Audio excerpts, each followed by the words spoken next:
ബാഗിൽ ഇരുന്നോളാം. ഇവിടെ ആരും ഇരിക്കുന്ന ബാഗ്. ചിന്നു, ഇത് നിന്റെ ബാഗാ.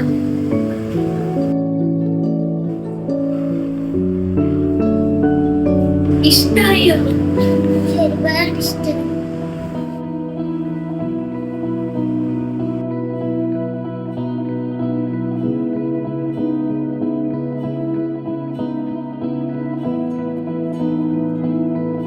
കൂട്ടുകാരിയുടെ ഇല്ലായ്മയെ തിരിച്ചറിഞ്ഞ് അവർ അവരുടെ കൂട്ടുകാരിക്ക് കൊടുത്തത് പുതിയ ബാഗും പുസ്തകങ്ങളും മാത്രമല്ല, അവരുടെ ഹൃദയം കൂടിയാണ്. അവർ വളരട്ടെ, ഇല്ലായ്മകളെ തിരിച്ചറിയാനാകട്ടെ, നല്ല ഹൃദയമുള്ളവരാകട്ടെ.